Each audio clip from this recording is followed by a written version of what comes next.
मैं सैयद अलाउद्दीन अशरफ। मैंने MPhil Jawaharlal Nehru university से किया, स्कूल ऑफ इंटरनेशनल स्टडीज़ में।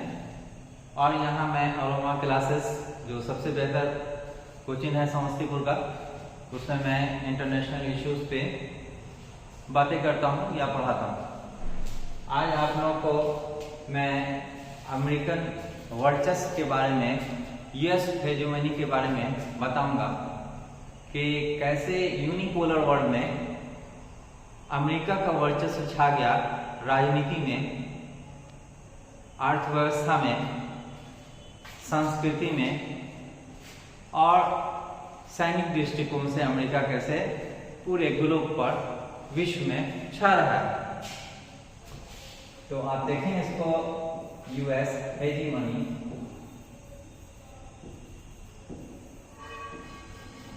अमेरिकी वर्चस्व, अमेरिका का वर्चस्व,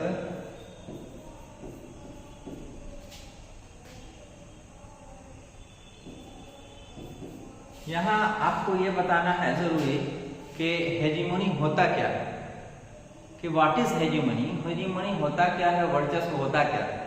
तो आप देखिए, वर्चस्व का मतलब होता है डोमिनेंस, किसी चीज पे छा जाना।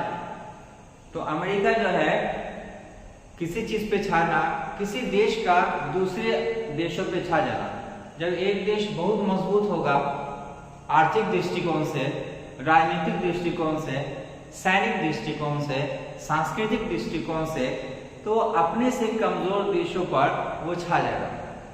तो जब हम अमेरिकन हेजेमनी की बात करते हैं, जब अमेरिकी वर्चस्व की बात करते हैं, तो दरअसल मैं ये कहना चाह रहा हूं कि अमेरिका किस तरह से विश्व के 193 देशों पर छा गया है, राजनीतिक रूप से, सामाजिक रूप से, आर्थिक रूप से, सांस्कृतिक रूप से। तो जब हम अमेरिकन हेजेमनी की बात करते हैं, तो ये देखते हैं कि अमेरिकन हेजेमनी, अमेरिकन वर्चस्व एक ऐसी स्थिति है जिसमें अमेरिका दूसरे देशों को पर छा गया है और दूसरे देश असहाय महसूस कर रहे हैं। अब आप अगर देखते हैं कोल्ड वार के जमाने में, कोल्ड वार के जमाने में देखते हैं, तो कोल्ड वार के जमाने में ये दुनिया जो थी बाइपोलर वर्ल्ड था, बाइपोलर वर्ल्ड था। और यहाँ बाइपोलर वर्ल्ड का मतलब होता है दुनिया में दो पोल्स थे, एक तो यूएसएसआर था, सोवियत यूनियन, और दूसरा अमेरिका अपने एलाइज के साथ। सोवियत यूनियन, यूएसएसआर में 15 रिपब्लिक्स थे, जिसमें ईस्ट यूरोपियन कंट्रीज थे, रोमानिया, बुल्गारिया, चेकोस्लोवाकिया, इस तरह के देश, और कुछ सेंट्रल एशियन कंट्रीज थे, कजाकिस्तान, उज्बेकिस्तान, किर्गिस्तान, ताजिकिस्तान, ये सारे देश थे। तो इस तरह एक इनका ग्रुप था और इनका एक मिलिट्री ऑर्गेनाइजेशन भी था जिसका नाम वार्सा पैक्ट था। अब आप देखें कि दूसरी तरफ नाटो अमेरिका, जिसमें 30 से अधिक देश का मिलिट्री एक संगठन है, और अमेरिका का ये एक सैनिक गठबंधन है। तो यहाँ हम देखते हैं कि कोल्ड वॉर के समय में, शीत युद्ध के समय में एक तरह का शक्ति संतुलन बना हुआ था, बैलेंस ऑफ पावर बना हुआ। तो दोनों एक दूसरे पर शक्ति संतुलन बनाए हुए थे। लेकिन क्या हुआ, जब सोवियत यूनियन का विघटन हुआ, जब सोवियत यूनियन का डिसइंटीग्रेशन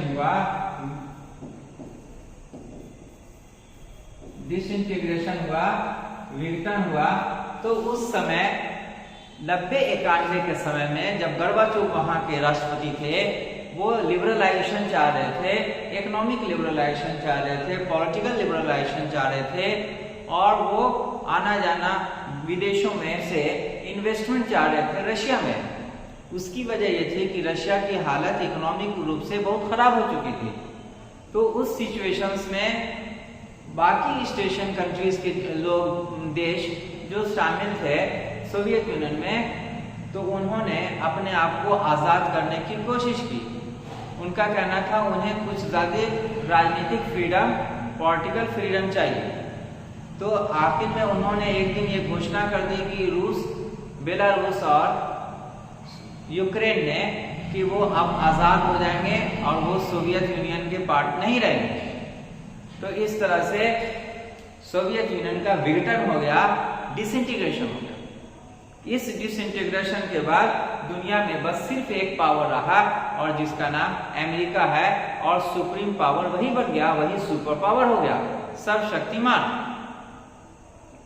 अब अमेरिका का वर्चस्व छा गया दुनिया में, अब बैलेंस ऑफ पावर खत्म हो गया, शक्ति संतुलन समाप्त हो गया।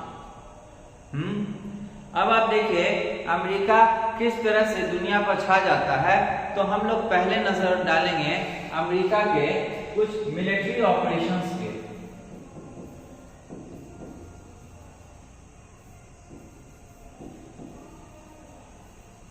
अमेरिका के कुछ मिलिट्री ऑपरेशंस पर हम लोग नजर डालेंगे कि अमेरिका ने कौन कौन से मिलिट्री ऑपरेशंस किए। तो आप देखेंगे कि अमेरिका ने बहुत सारे मिलिट्री ऑपरेशंस उस समय किए थे। अमेरिका ने उस समय बहुत सारे मिलिट्री ऑपरेशंस किए थे, जिसका हम एक एक करके अभी कुछ अध्ययन करेंगे। आपसे मैं इसके बारे में कुछ बात करूंगा। तो चलते हैं, यहां देखते हैं। पहला ऑपरेशन था Operation Desert Storm. Operation Desert Storm पहला था, Operation Desert Storm. Operation Desert storm.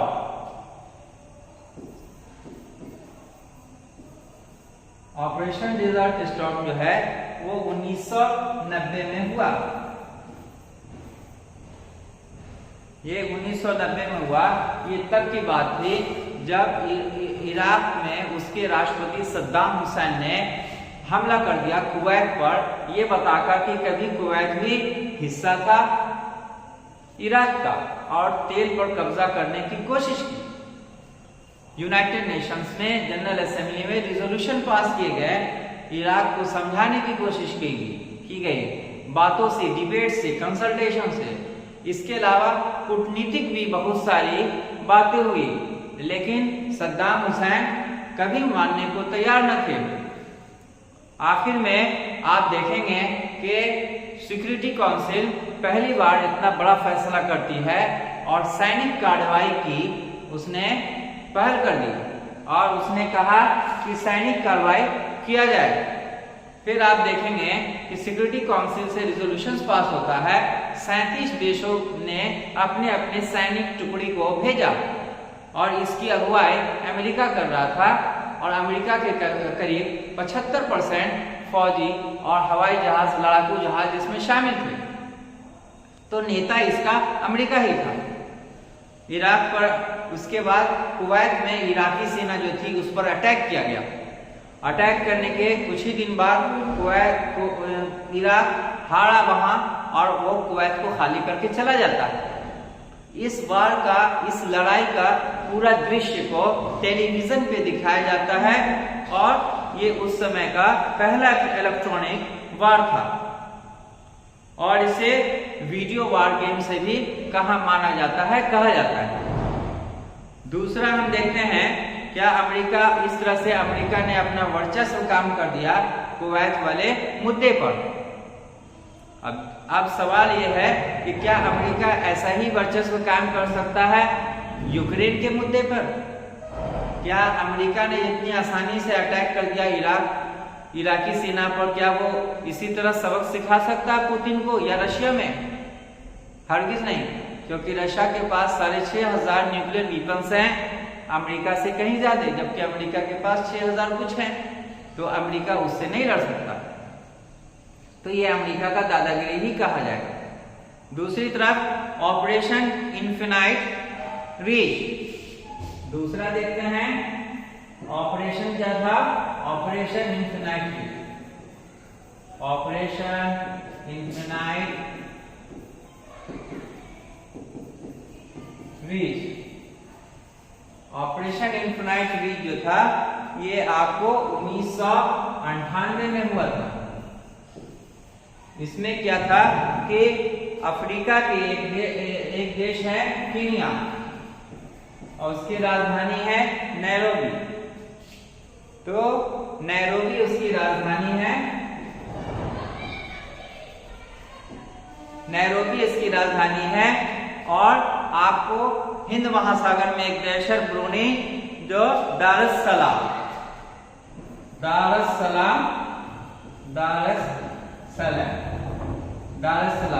यहाँ अमेरिका की जो एम्बेसी थी उस एम्बेसी पे अल कायदा नामक आतंकवादी संगठन, आप भली भांति परिचित है, उसने अटैक कर डाला। अटैक करने से अमेरिकन एम्बेसी को काफी क्षति पहुंची, काफी नुकसान हुआ। ये भला अमेरिका को कब मंजूर हो? अमेरिका ने बिना सिक्योरिटी काउंसिल के परमिशन लिए और बिना कीनिया के सरकार के परमिशन लिए, बिना दारुसलाम यानी ब्रूनी सरकार के परमिशन लिए अमेरिका ने उन पर क्रूज मिसाइल से अटैक किया, आतंकवादियों के बेस पर, अलकायदा के बेस पर, और इस तरह अलकायदा के बेस को तबाह कर दिया, खत्म कर दिया। तो ये अमेरिका का ये भी एक दिखाता है स्टैंड कि अमेरिका अगर किसी को दंड देना चाहेगा तो वो दंड देगा, चाहे यूनाइटेड नेशन सिक्योरिटी काउंसिल उसको स्वीकृति दे या न दे। अब यहाँ मैं आपको एक बात